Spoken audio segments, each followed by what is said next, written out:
10월 28일 수요일 예레미야 51장 54절부터 64절까지의 말씀입니다. 하나님을 믿는 것과 관계없이 모든 사람에게 차별 없이 공통적으로 주시는 하나님의 일반적인 은총, 사랑, 보살핌을 일컬어 일반 은총이라고 부릅니다. 반면에 하나님의 자녀인 언약 백성에게만 주시는 특별한 은혜가 있습니다. 이것을 특별 은총이라고 하지요. 이 세상의 모든 피조물은 하나님의 사랑과 은혜를 힘입어 살아갑니다. 예를 들어 햇빛과 공기와 비 등등을 골고루 주시며 노력하는 자에게 열매를 주시고 살아갈 힘과 용기를 주시지요. 그러나 하나님의 자녀는 이보다 더 큰 은혜를 누리며 살아갑니다. 하나님이 섭리에 의해서 선택받은 사람은 죄를 용서받고 예수 그리스도를 주로 믿는 구원의 은혜를 받습니다. 예수 그리스도를 통해 생명을 주시기까지 베푸신 사랑을 받습니다. 하나님의 관점에서 나 자신을 바라보고 역사를 바라보고 세상을 바라보십시오. 구원받은 자녀의 인생이 얼마나 값진 것인지 고백하지 않을 수 없을 것입니다. 그런 관점으로 말씀을 묵상하십시오. 하나님은 언약의 자녀를 지키시는 분이십니다. 그분은 자녀를 위해 친히 싸우십니다. 바벨론을 향한 하나님의 진노는 이스라엘이 바벨론보다 선하기 때문이 아닙니다. 하나님의 자녀를 위해 대신 싸우심으로 자녀를 향한 사랑을 표현하시는 것이지요. 그 어느 때보다 우리 주님의 사랑과 은혜가 저와 여러분 한 사람 한 사람 가운데에 충만히 임하기를 예수님의 이름으로 축복합니다. 아멘. 어제 여호와 하나님의 심판에 대한 말씀이 있었는데요. 이에 따른 바벨론 사람들의 반응이 이어집니다. 54절부터 56절까지의 말씀을 함께 읽겠습니다. 바벨론에서 부르짖는 소리여 갈대아 사람들의 땅에서 들리는 큰 파괴의 소리로다. 이는 여호와가 바벨론을 멸망시키고 그에게서 큰 소리가 사라지게 하기 때문이다. 그들의 파도가 큰 물들처럼 으르렁대고 그들의 목소리의 소음이 터져 나온다. 파괴자가 바벨론을 향해 올 것이니 그의 용사들이 사로잡힐 것이고 그들이 활이 부러질 것이다. 여호와는 보복하는 하나님이다. 그는 반드시 보응한다. 아멘. 예레미야는 마치 눈 앞에서 벌어지고 있는 일을 설명하는 것처럼 바벨론 멸망 장면을 생생하게 묘사합니다. 심판을 받아 마땅하게 될 바벨론에서 절망 중에 호소하고 부르짖는 소리가 들릴 것이요. 갈대아 사람들의 땅에 큰 파괴의 소리, 곧 파멸을 탄식하는 소리가 들려올 것입니다. 그렇다면 바벨론의 이처럼 부르짖음과 파괴의 소리가 들리는 까닭은 무엇일까요? 그것은 여호와 하나님께서 바벨론을 멸망시키고 시끄럽게 떠드는 죄악의 큰 소리를 사라지게 하기 때문입니다. 그들의 원수가 거센 파도처럼 밀려와 요란한 함성을 내며 그들을 공격할 것입니다. 즉 거센 파도와도 같이 밀려오는 침략군의 요란한 함성은 역설적으로 바벨론에서 들리는 온갖 부르짖음과 파멸의 소리들을 잠재울 것입니다. 하나님께서는 열방을 심판하실 때와 동일하게 파괴자를 바벨론에 보낼 것입니다. 이때 바벨론을 파괴하는 자는 페르시아 왕 고레스를 가리키지요. 고레스의 공격이 시작되면 바벨론의 용맹스러운 군사들은 적군의 공격을 감당하지 못하고 바로 잡힐 것이고 그들의 무기를 사용하지 못할 것입니다. 바벨론의 멸망은 여호와 하나님께서 바벨론에게 행하시는 보응이기 때문입니다. 되갚으심입니다. 따라서 원수의 공격이 바벨론에 임하면 바벨론에서 큰 파도의 소리가 들려오는 것은 당연한 결과이겠지요. 57절, 58절 말씀인데요. 내가 그의 관료들과 현자들과 그의 통치자들과 지도자들과 용사들을 다 취하게 할 것이니 그들이 영원히 잠들어 깨어나지 못할 것이다. 그의 이름이 만군의 여호와인 왕의 말이다. 만군의 여호와께서 이렇게 말씀하셨다. 바벨론의 두꺼운 성벽이 무너지고 그의 높은 성문들이 불에 탈 것이다. 백성이 헛수고를 하고 민족들이 불로 인해 지치고 말 것이다. 아멘. 바벨론을 멸망시킬 자들이 바벨론으로 쳐들어오면 어떤 결과가 초래될까요? 사람이고 무기고 할 것 없이 모든 것이 무너지고 부서질 것입니다. 바벨론 용사들이 사로잡히고 그들의 활이 꺾일 것이라는 56절의 메시지가 그 점을 잘 보여주지요. 그 이유가 어디에 있을까요? 그들의 악행을 살펴보신 여호와 하나님께서 그들에게 낱낱이 보응하실 것이기 때문입니다. 예레미야는 앞서 여러 번 사용했던 진노의 술잔이라는 주제를 다시 사용하며 바벨론 통치자와 용사들에게 임할 하나님의 심판을 묘사합니다. 전쟁을 주도하는 강한 용사를 의미하는 만군의 여호와라는 이름을 가지신 왕께서 바벨론의 관료들, 고관들이겠죠. 또 현자, 지혜 있는 자와 총독과 지방 장관과 용사들까지 모두 술에 취해 영영 깨어날 수 없는 잠에 빠지게 할 것입니다. 이 선언에서 왕이신 하나님이 친히 군대를 이끄시고 바벨론을 공격하는 장면을 연상해 볼 수 있을 것입니다. 이처럼 가혹한 심판은 바벨론 도성의 두꺼운 성벽도 완전히 허물어지고 높은 성문들도 불에 타 없어질 것입니다. 마침내 바벨론과 동맹 관계에 있던 백성들의 수고가 헛된 일이 될 것이고 이방 민족들의 노고가 불에 타 잿더미가 되어 모두 지치고 말 것입니다. 이러한 심판 예언은 바벨론 도성이 바벨론과 동맹 관계에 있거나 포로로 잡혀온 여러 나라의 사람들의 땀과 수고로 건축된 것이라는 것을 알게 해줍니다. 우리가 구약 성경에서 자주 볼 수 있는 하나님의 호칭 가운데 하나가 만군의 여호와 하나님이라고 하는 호칭입니다. 여러분은 만군의 여호와 하나님이라는 호칭에 대하여 어떻게 생각하십니까? 오늘 예레미야는 57절에서 하나님은 만군의 여호와이시며 세상의 왕이라고 소개합니다. 이 세상의 왕이신 하나님은 악한 자들을 절대 좌시하지 않으십니다. 악한 자들을 쇠하게 하시며 공의를 이루시는 분이시지요. 세상의 왕이신 여호와 하나님을 섬기는 자들이 그분의 백성입니다. 믿는 자들은 그들에게 허락된 하나님 나라의 백성이 되는 특권이 얼마나 큰 은혜인지 알아야 합니다. 이 세상의 나라는 결국 무너질 것이나 영원한 하나님 나라는 멸망하지 않습니다. 그것은 믿는 자에게는 영원한 안식을 주는 곳이지요. 이 땅에서 하나님의 법을 사랑하며 그분의 나라를 위하여 헌신과 희생을 할 줄 아는 귀한 인생을 살아갑시다.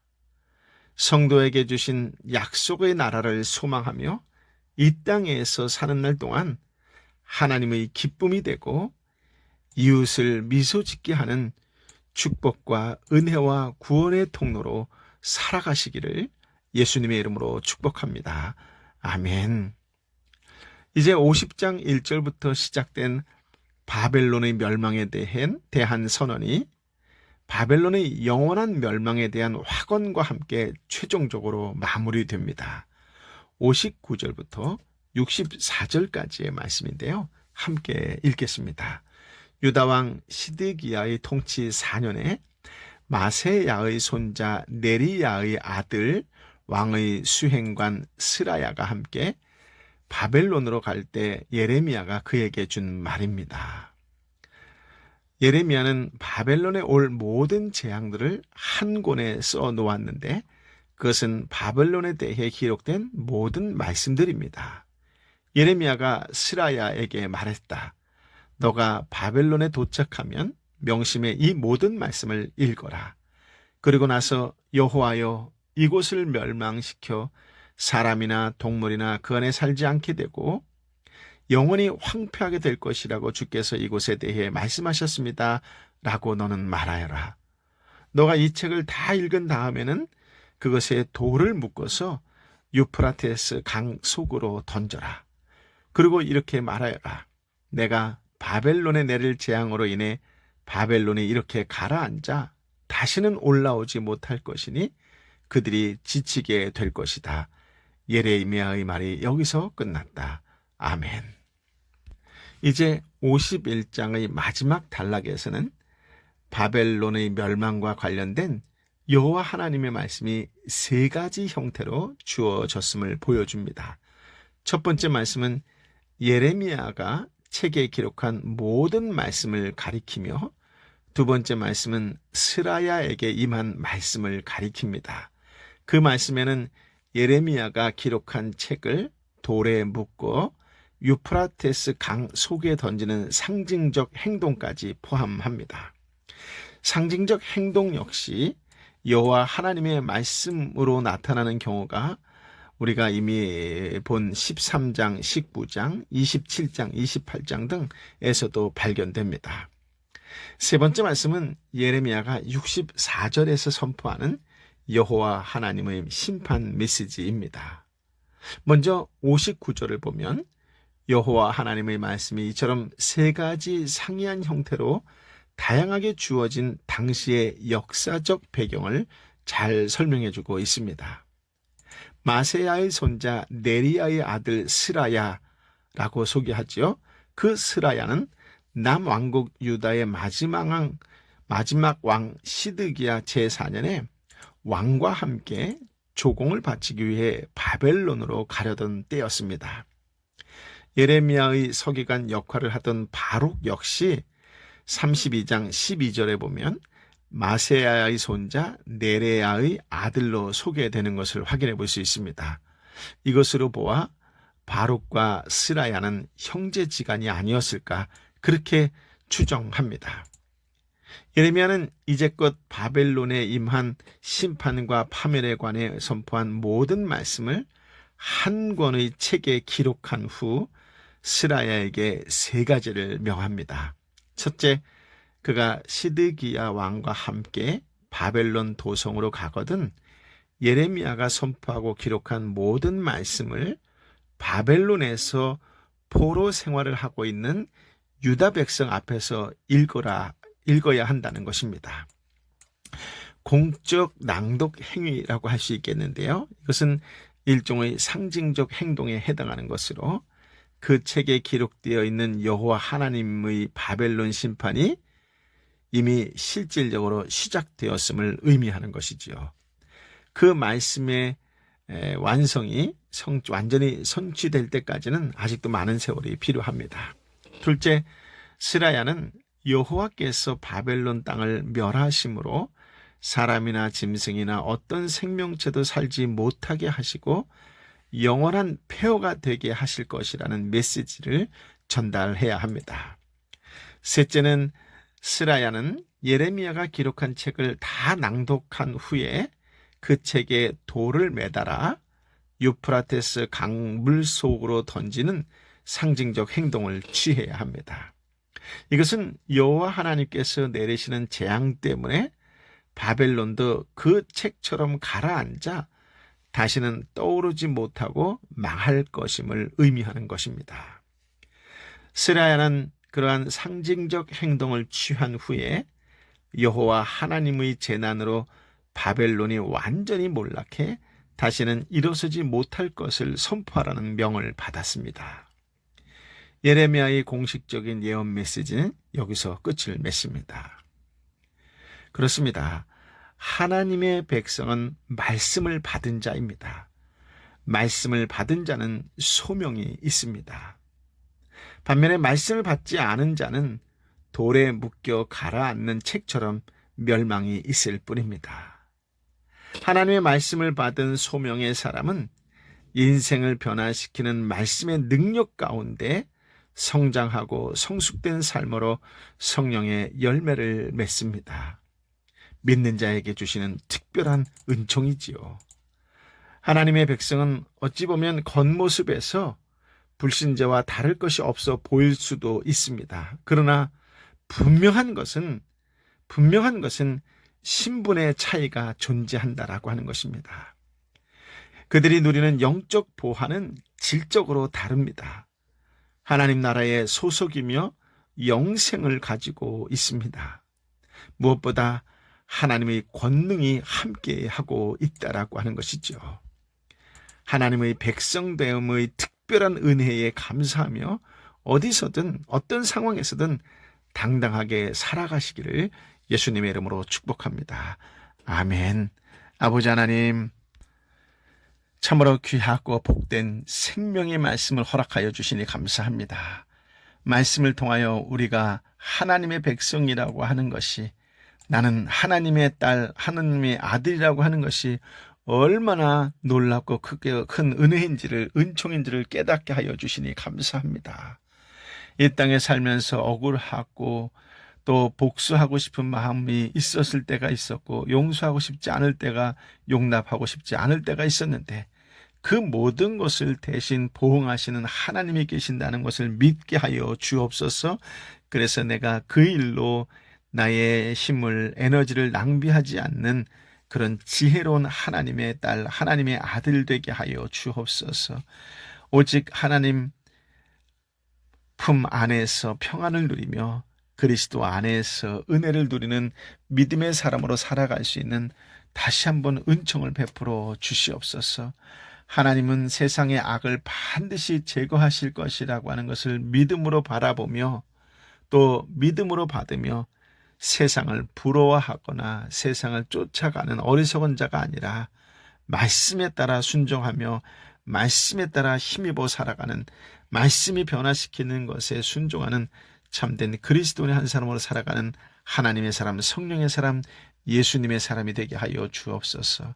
하나님의 백성, 하나님께서 반드시 지켜주시고 반드시 인도해 주시고 반드시 세워주신다는 믿음을 다시 한번 갖게 하여 주옵소서. 믿음으로 선포하게 하여 주옵소서. 그래서 심판의 때를 깨어 준비하며 심판의 때에 말씀을 가지고 세상 속에 살아가는 거룩한 하나님의 백성 그리스도인이 되게 하여 주옵소서. 홀로 가지 않고 함께 갈 수 있도록 주님, 내가 내 사랑하는 이웃의 축복과 은혜와 구원의 통로의 삶이 되게 하여 주옵시고, 이 땅에 연약하고 지쳐있고 아픈 영혼을 위하여 위로하고 격려하고 무엇보다도 한 번쯤 눈물을 흘리며 기도하는 중보자의 삶을 살아가게 하여 주옵시고, 그렇게 살겠노라고 새롭게 결단하는 이 시간 되게 하여 주옵소서. 그 기도를 들어주시는 하나님께서 반드시 응답해 주실 줄 믿습니다. 새 힘과 새 능력과 새 지혜를 주실 줄 믿습니다. 치유와 회복의 역사를 허락하여 주실 줄 믿습니다. 다시 일으켜 세워주시고 하늘의 문을 활짝 열어주실 줄 믿습니다. 믿음으로 오늘도 당당하게 선포하며 그저 있는 자리에서 감사하며 찬양하며 당당하게 살아가는 그리스도의 한 사람 되게 하여 주옵소서. 이제는 길이요 진리요 생명 되신 우리 주님 예수 그리스도의 은혜와 아버지 하나님의 크신 사랑과 성령 하나님의 위로 역사 교통 충만하심이 오직 말씀, 그 말씀만을 붙잡고 살겠습니다라고, 말씀이 주어지시는 대로, 말씀이 가리키는 대로 순종하며 따르며 살겠노라고, 오늘도 하나님의 기쁨이요 세상의 이웃의 한 사람 한 사람에게 미소를 줄 수 있는 구원과 축복의 통로, 구원의 통로로 살겠나로 결단하는 하나님의 백성 한 사람 한 사람 머리 위에 저들이 함께 기도하는 3터와 1터와 공동체와 열방의 선교사님과 선교지 위에 함께하여 주옵기를 간절히 축원하옵나이다. 아멘.